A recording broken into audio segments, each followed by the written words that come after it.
Welcome to all my friends, students in NSC Physics class by Dr. Hamid sir. दोस्तों, आज हमारा जो topic है वो 11th और 12th दोनों ही फिजिक्स के लिए बहुत ही इम्पोर्टेंट है। वो है हमारा कैलकुलस का दूसरा पार्ट, इंटीग्रेशन। 11th क्लास के लिए खासकर, क्योंकि 12th वाले तो 11th में पढ़ चुके होते हैं, लेकिन 11th वाले अभी स्टार्ट कर रहे हैं। तो मैंने कहा था कि फिजिक्स को अच्छे से समझने के लिए सबसे पहले कैलकुलस की जानकारी और मैथमेटिकल टूल्स की जानकारी होनी चाहिए। पिछले वीडियो में मैंने कैलकुलस का पहला पार्ट डिफरेंशिएशन की जानकारी, बेसिक जानकारी दी गई थी। दोस्तों, आज मैं आपको इंटीग्रेशन का बेसिक नॉलेज देने जा रहा हूं। दोस्तों, ये इंटीग्रेशन एक बहुत ही काम की चीज है, बहुत बड़ा हथियार है फिजिक्स के फॉर्मूलों को ड्राइव करने के लिए, फिजिक्स के न्यूमेरिकल्स को सॉल्व करने के लिए। आप जिंदगी भर फिजिक्स पढ़ते रहें, लेकिन अगर आपने डिफरेंशिएशन और इंटीग्रेशन की जानकारी नहीं प्राप्त की तो आप फिजिक्स को अच्छे से नहीं समझ सकते हैं। तो दोस्तों, आप किसी भी बड़े कोचिंग में चले जाएं, कोटा, आकाश, है ना, तो वहां पे पहले आपको कैलकुलस की बेसिक जानकारी दी जाती है, तब जाकर फिजिक्स शुरू किया जाता है। इसलिए दोस्तों, मैं आपको इससे पहले 11th क्लास में आप जो लोग नए जुड़े हैं उनको मैं इन्फॉर्मेशन देना चाह रहा हूं कि मैंने 11th जब शुरू किया था, पहला इंट्रोडक्शन क्लास आप वीडियो देख सकते हैं, उसमें मैंने पूरा सिलेबस दिखाया था 11th क्लास के फिजिक्स का क्या सिलेबस है। उसमें फिर मैंने आपको मैथमेटिकल टूल्स, जो इंपॉर्टेंट मैथमेटिकल टूल्स है उनका वीडियो डाला था। जो नहीं देखे हैं वो पिछला वीडियो जरूर निकाल कर देखें। इसके बाद मैंने कैलकुलस शुरू किया था। कैलकुलस का पहला पार्ट डिफरेंशिएशन की पढ़ाई हो चुकी थी, उसके बेसिक फॉर्मूले बताए गए थे। यहाँ पे बेसिक फॉर्मूलों की ही जरूरत होती है। एक्चुअल में जिन लोगों ने मैथ रखा होगा वो तो कैलकुलस के जो दोनों पार्ट है, डिफरेंशिएशन और इंटीग्रेशन, इस पर मोटी मोटी बुक पढ़ेंगे। लेकिन फिजिक्स के लिए, चाहे 11th हो, 12th हो, बीएससी हो, बीएससी हो, पीएचडी, जितना आप आगे जाते जाएंगे फिजिक्स के फील्ड में, उतना आप देखेंगे फिजिक्स कन्वर्ट होता जाता है in the form of calculus. Calculus एक नया मैथमेटिक्स है जो 11th से शुरू होता है। तो ये कैलकुलस मैंने पहले भी बताया था, ये न्यूटन साहब का इन्वेंट किया हुआ है। उन्होंने, न्यूटन का नाम सुना होगा, फिजिक्स के महान साइंटिस्ट। उन्होंने फिजिक्स को आसान बनाना चाहा। फिजिक्स को आसान बनाने के लिए उन्होंने एक नए मैथमेटिक्स का इन्वेंशन किया जिसका नाम कैलकुलस था। कैलकुलस का दो पार्ट होता है, डिफरेंशियल कैलकुलस और दूसरा इंटीग्रल कैलकुलस। तो दोस्तों, ये जो हमारा डिफरेंशिएशन कैलकुलस है, इसका काम होता है, प्रैक्टिकल मीनिंग की बात करें, डिफरेंशिएशन या डिफरेंशियल कैलकुलस में हम लोग बड़े को छोटा करते हैं और इंटीग्रेशन में छोटे को बड़ा करते हैं। इंटीग्रेशन की जरूरत डिफरेंशिएशन से कुछ ज्यादा ही पड़ती है फिजिक्स में, फिजिक्स के फॉर्मूलों को ड्राइव करने के लिए। बिना इंटीग्रेशन के जिन फॉर्मूलों को ड्राइव करने के लिए 2, 3, 4 पेज की जरूरत पड़ती है, वह काम इंटीग्रेशन के हेल्प से बहुत आसानी से 2 पेज वाला आधा पेज में, आधा पेज वाला 2-3 लाइन में हो जाते हैं। अगर दोस्तों आपने इंटीग्रेशन अच्छे से अभी समझ लिया तो आगे आपको कोई प्रॉब्लम नहीं होगा। इसलिए दोस्तों, आप पूरा वीडियो देखें, आधा ना देखें। ये कोई गेम नहीं है, कोई खेल नहीं है, आपने थोड़ा देखा छोड़ दिया। इसलिए आप इसको पूरा देखें, अपने दोस्तों में से ज्यादा शेयर करें, लाइक करें और सब्सक्राइब करें। तो दोस्तों, आइए हम लोग आगे बढ़ते हैं, इंटीग्रेशन की बेसिक जानकारी लेते हैं। तो दोस्तों, हमारा इंटीग्रेशन आज का बहुत इंपॉर्टेंट टॉपिक है। इंटीग्रेशन क्या है? तो सबसे पहले इसका डिफिनेशन की बात होगी। What is integration?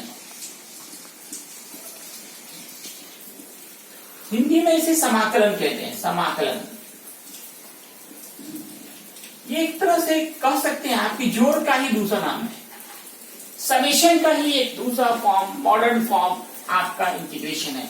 इंटीग्रेशन यहाँ पे जो होगा वो जस्ट रिवर्स प्रोसेस होगा डिफरेंशिएशन का। मैंने पहले ही कहा कि डिफरेंशिएशन का काम बड़ा को छोटा करना होता है। डिफरेंशिएशन किसी ऑब्जेक्ट के स्मॉलेस्ट पार्ट की जानकारी देता है और इंटीग्रेशन क्या करता है, छोटे को जोड़कर बड़ा बनाता है। इंटीग्रेशन का काम छोटा को बड़ा बनाना होता है। इसलिए दोनों एक दूसरे का जस्ट रिवर्स होता है। इसलिए आप डिफिनेशन में लिख सकते हैं integration is just reverse process of differentiation का ठीक उल्टा प्रोसेस हमारा इंटीग्रेशन होता है। इंटीग्रेशन जस्ट मतलब ठीक रिवर्स प्रोसेस होता है डिफरेंशिएशन का। इनका जो सिंबल है, सिंबल ऑफ इंटीग्रेशन,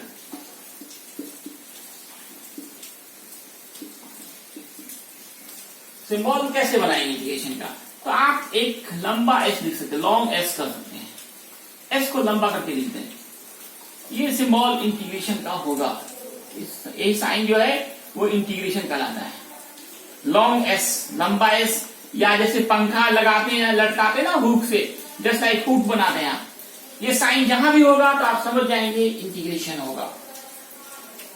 इसी इंटीग्रेशन में थोड़ा सा अगर आपको यहाँ पे लिमिट दिया जाए, कुछ नीचे लिखा हो कुछ ऊपर लिखा हो, नीचे वाले को लोअर लिमिट, ऊपर वाले को अपर लिमिट कहते हैं, इसका नाम हो जाता है डिफिनिट इंटीग्रेशन। डिफिनिट इंटीग्रेशन, इसका देखिए एक दूसरा नाम इंटीग्रेशन कह सकते हैं या इसको इनडिफिनिट इंटीग्रेशन कह सकते हैं। Indefinite,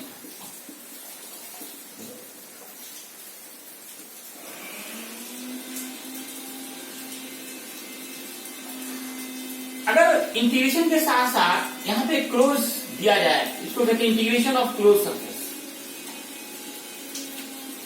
integration of closed surface,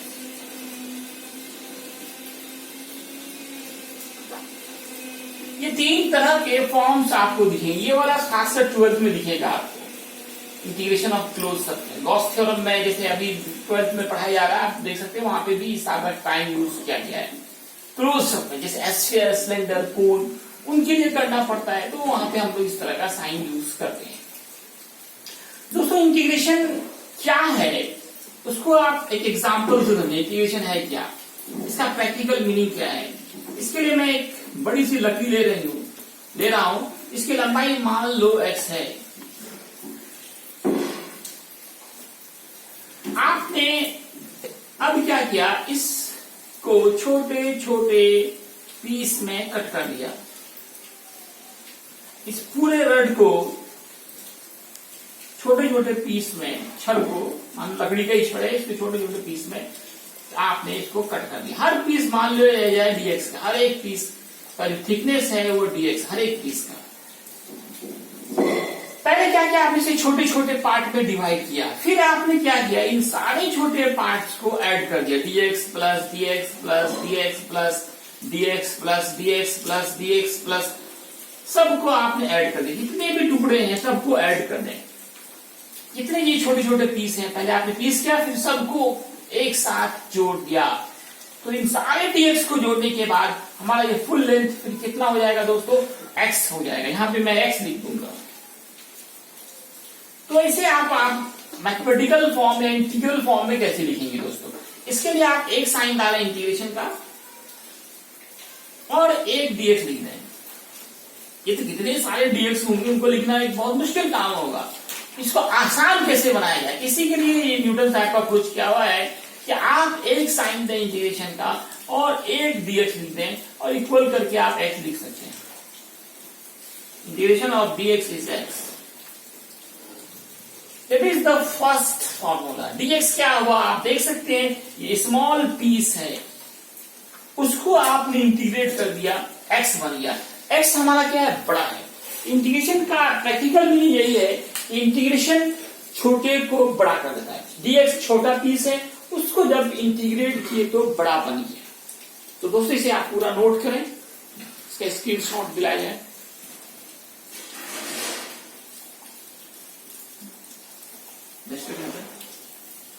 यहाँ पे रख के लिखना, हैंडराइटिंग बनेगा, सूट के नहीं लिखा, आप ही खड़ा हो जाएगा। तो दोस्तों इस तरीके से हम लोगों ने पहला फॉर्मूला इंटीग्रेशन का जो है वो ड्राइव किया।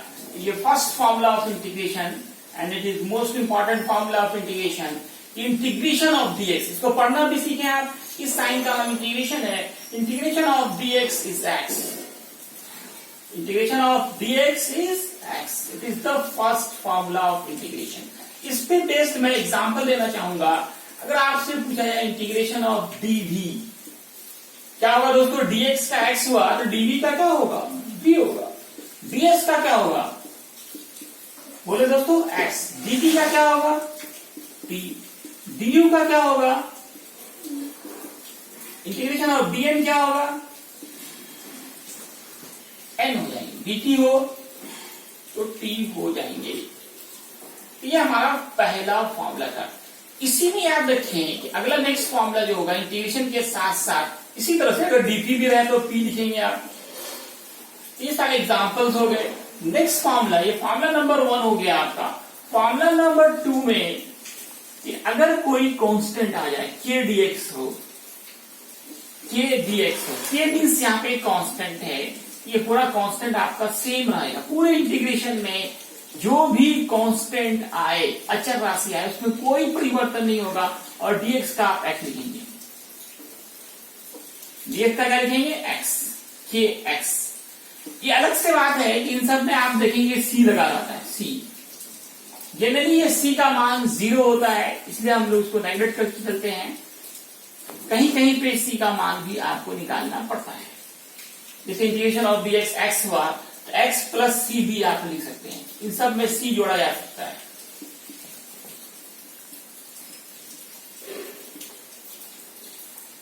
Where c is called integrating constant। Generally ये 0 होते हैं ना, इसलिए हम उसको गैप कर देते हैं। Where c is integrating constant।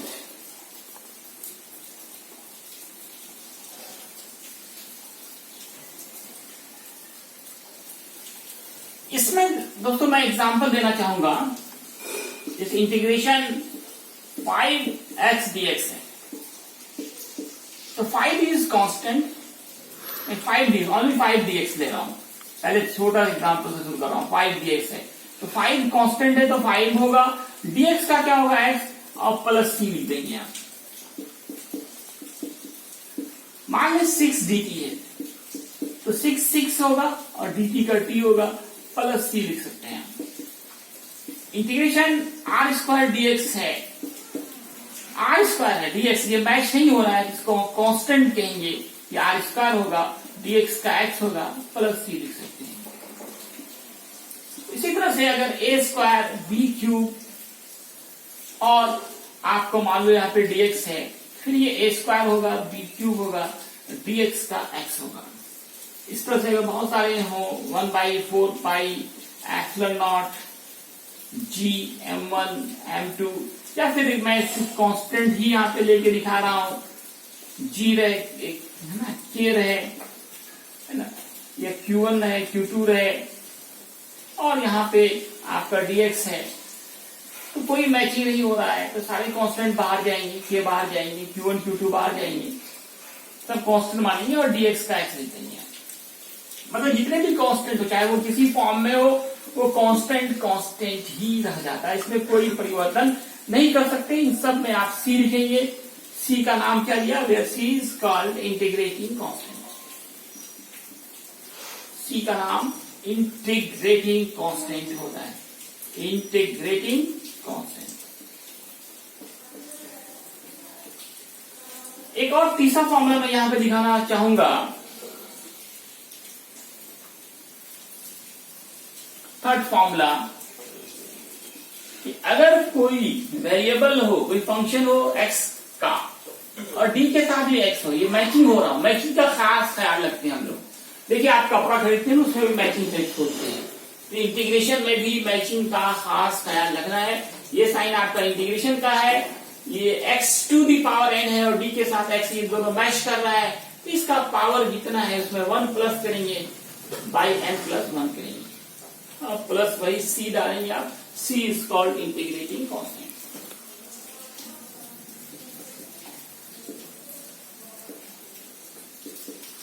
Integrating constant generally इनका मान 0 होता है, इसमें कुछ लोग कहीं पे हम उसको नेग्लेक्ट करके भी चल सकते हैं। जैसे मैं इस पे एग्जांपल देना चाहूंगा कि x पे पावर 6 है dx, तो 6 + 1 करेंगे। पावर में देखा जाए एक प्लस करना है, ये फिक्स है, हमेशा 1 प्लस होगा। लेकिन मैचिंग का खास ख्याल है, मैचिंग होगा तब। यहाँ पे देखिए a² b³ dx मैच नहीं किया तो कोई चेंजिंग नहीं हुआ। लेकिन यहाँ देखिए x की पावर 6 है, d के साथ भी x है, इसलिए हमारा डिसीजन पॉइंट, टर्निंग पॉइंट जो होता है वो यही होता है कि नीचे d के साथ क्या लगा हुआ है, वो मैचिंग होना चाहिए। d के साथ x है, ये भी x है, ये मैच हो रहा है तो पावर में 1 प्लस करेंगे और 1 प्लस करने के बाद जो पावर है उससे हम डिवाइड करेंगे, +c लिखेंगे।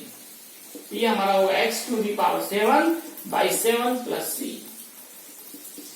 जैसे देखें x⁴ 7 है, dx है, तो 7 है तो क्या करेंगे, 7 + 1, हमेशा 1 प्लस करना है, फिर उसी पावर से डिवाइड करना है। आप डायरेक्ट भी कर सकते हैं, देखिए 8 प्लस करना है, इसके लिए क्या आप एक लाइन बढ़ाएंगे, x पे 7 है तो 8 होगा, 8 + c करेंगे।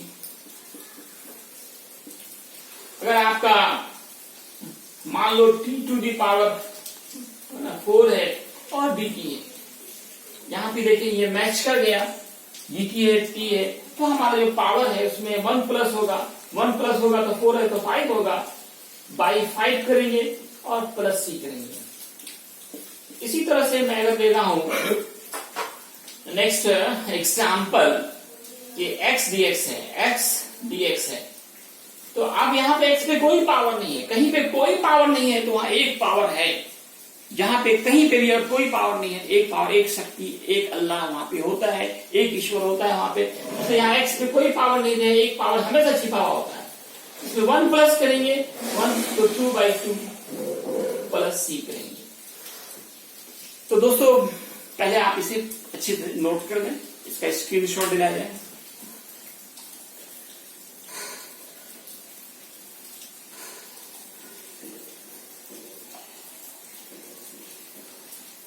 नेक्स्ट फॉर्मूला जो इंटीग्रेशन का जिसे आपको यूज करने हैं, कि अगर कोई कांस्टेंट हो, k हो, x⁴n हो, dx हो, तो अब आप क्या करेंगे, देखिए एक कांस्टेंट भी है, वेरिएबल भी है, दोनों है। d के साथ x है, ये x हमारा वेरिएबल का काम करेगा, k कांस्टेंट होगा।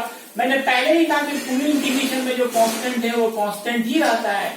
अब जो आपका वेरिएबल है उसके पावर में 1 प्लस करेंगे और उसी से हम डिवाइड करेंगे, अब +c लिख देंगे। c का नाम इंटीग्रेटिंग कांस्टेंट कहलाता है, where c is called integrating constant कहलाता है। इस पे एग्जांपल लेते हैं हम लोग, एग्जांपल से बात क्लियर होता है। मानते हैं r³ है, x पे पावर 4 है और d के साथ x है, तो देखिए मैचिंग कौन कर रहा है, x कर रहा है, d के साथ हमारा x है, ये x वाला x पे पावर 4 ये मैच हो रहा है। r³ यहाँ पे कांस्टेंट होगा, इसको बाहर करेंगे, x पे 4 है तो 1 प्लस करेंगे, 5/5 होगा, +c करेंगे, where c is called integrating constant। c is called integrating, जितना पावर जो मैच करेगा उसका पावर 1 से बढ़ जाएगा और उसी पावर से आप डिवाइड करेंगे। दूसरा एग्जांपल लेता हूं, a² b³ t⁴2 and dt। फिर यहाँ पर वही ध्यान देना, d के साथ t है, मैचिंग किसका हो रहा है, t का हो रहा है, तो बाकी ये सारे क्या होंगे, कांस्टेंट होंगे। कांस्टेंट को क्या रखना है, सेम रखना है, a² और b³ इनको सेम रख देंगे आप। अब t⁴ क्या है दोस्तों, 2 है, तो 2 है तो 1 प्लस करेंगे, जो मैच करे उसका पावर में 1 प्लस करना है और फिर 1 प्लस करने का 2 + 1 3 हुआ और फिर इसी से डिवाइड करेंगे, +c लिखेंगे। हर जगह c हमारा इंटीग्रेटिंग कांस्टेंट कहलाएगा। इस तरह से मान लो 2rx dx है, तो यहां पे भी क्या करेंगे दोस्तों, d के साथ x है और मैचिंग x हो रहा है, ये हमारा 2 और r कांस्टेंट होगा, ये बाहर जाएगा।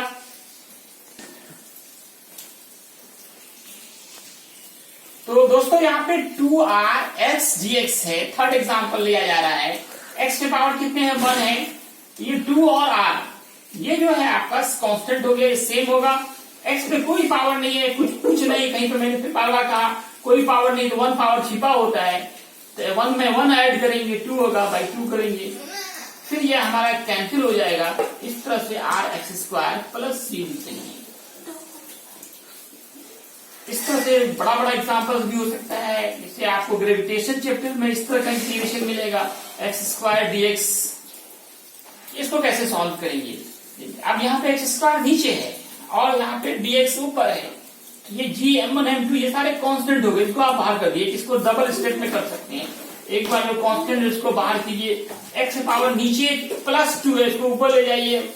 जो भी पावर नीचे होगा उसको पहले ऊपर ले जाना है आपको, और फिर ds डालें तो g m1 m2 x पे पावर -2 + 1 नीचे -2 + 1 करेंगे।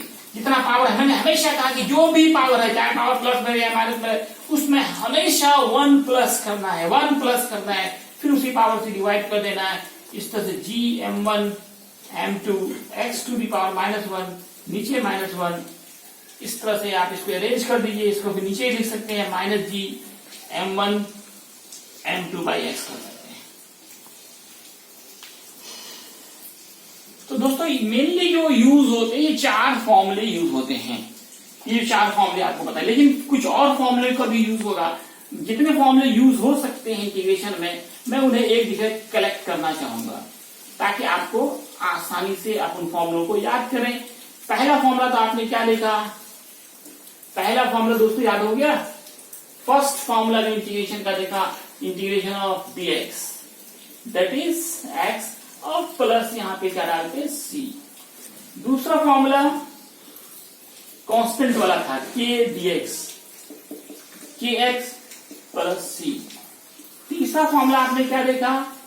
x to the power n dx हो तो पावर में 1 प्लस करना है और फिर उसी पावर से डिवाइड करना है, प्लस c। चौथा फॉर्मूला कांस्टेंट भी हो, वेरिएबल्स भी हो। फिर कांस्टेंट हमारा कांस्टेंट होगा, वेरिएबल का जो पावर होगा उसमें 1 प्लस, फिर उसी पावर से डिवाइड, प्लस c करते हैं। नेक्स्ट फॉर्मूला आप याद रखें कि अगर dx by x हो, नीचे पावर x पे 1 है, ये ln x होगा, ln x। ln क्या होता है? ln को मैंने पहले भी मैथमेटिकल टूल्स में बताया है, ये नेचुरल लॉग होता है। जिन्होंने मैथमेटिकल टूल्स नहीं देखा है वो फर्स्ट वीडियो देख रहे हैं, उससे रिक्वेस्ट है कि आप NSC classes by doctor Hamid sir में जाएं और उसमें आप देखें कि मैथमेटिकल टूल्स करके मैंने 11th 12th के लिए एक चैप्टर पढ़ाया, एक वीडियो बनाया, उसमें आप देख सकते हैं नेचुरल लॉग की जानकारी दी गई है। बेसिक जानकारी लॉग की दी गई है आपको। नेचुरल लॉग का बेस स्मॉल ही होता है, लॉग का बेस 10 होता है। ln x मतलब नेचुरल लॉग x पढ़ेंगे। इस फॉर्मूले का भी काफी यूज है हमारा 11th 12th के फिजिक्स में, आप देखेंगे इनका यूज। या केमिस्ट्री में भी ये वाला यूज करना पड़ेगा। इंटीग्रेशन का यूज ऐसा नहीं कि सिर्फ फिजिक्स और मैथ में पड़ता है, बल्कि इसका यूज आपको केमिस्ट्री में भी करना होगा।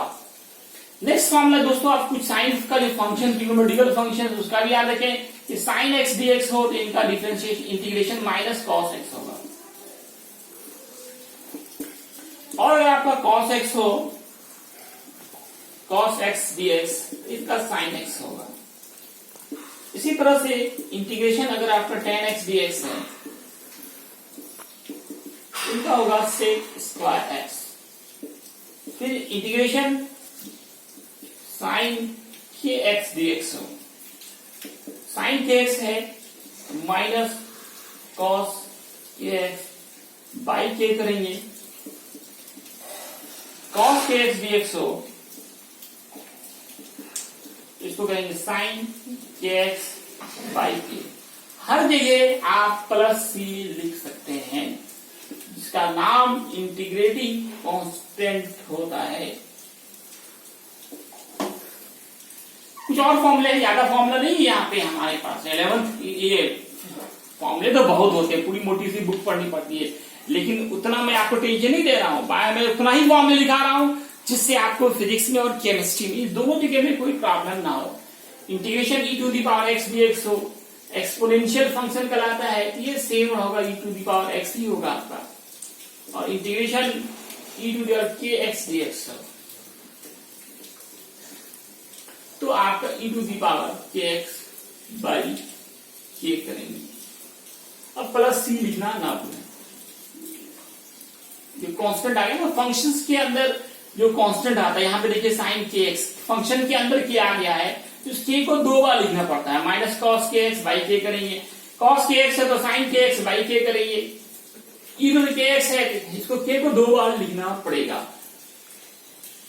एक और फॉर्मूला हो सकता है कहीं कहीं आपको यूज करना पड़े, integration of sec square x d x, इसका भी फॉर्मूला कहीं कहीं पे आपको यूज करना पड़ सकता है। 10x प्लस सी प्लस 4 नीचे से लिखता हूं, देखिए कि स्पेस करनी है, सेक स्क्वायर एक्स dx तो क्या होगा दोस्तों 10x प्लस सी। दोस्तों बस इतनी ही फॉर्मूले को अगर आप याद कर लेते हैं तो पूरे 11th और 12th के फिजिक्स में आपको, या फिर किसी भी है ना डिप्लोमा इंजीनियरिंग हो बीटेक हो, सब में इस फॉर्मूले की जरूरत पड़ती है। इंजीनियरिंग का तो मतलब ही मैथमेटिक्स ही होता है, तो ये तो जीवन भर यूज होने वाले फॉर्मूले हैं। इंटीग्रेशन है ना, एक बार मैं फिर से कहना चाहूँ, कोई भी कॉम्पिटिशन्स अगर आप देते हैं, आईटी जेईई मेंस नीट, उन सब में जो न्यूमेरिकल्स होते हैं उसमें कैलकुलस पे बेस्ड न्यूमेरिकल्स 1 2 तो रहते ही हैं। और साथ ही साथ ये आपके 11th-12th फिजिक्स के फॉर्मूलों को ड्राइव करना हो तब भी बिना इंटीग्रेशन के काम नहीं चलेगा। दोस्तों ये 11th-12th पूरे जीवन का टर्निंग पॉइंट होता है। लॉकडाउन के कारण आप जो है, लॉकडाउन के कारण आप क्लासेस नहीं आ पा रहे हैं, ऑफलाइन क्लास नहीं हो रहा है, आप की ही सुविधा के लिए ये ऑनलाइन क्लासेस शुरू किया गया है। आप इसका ज्यादा फायदा उठाएं, अपने दोस्तों में शेयर करें, लाइक करें और सब्सक्राइब करें। धन्यवाद।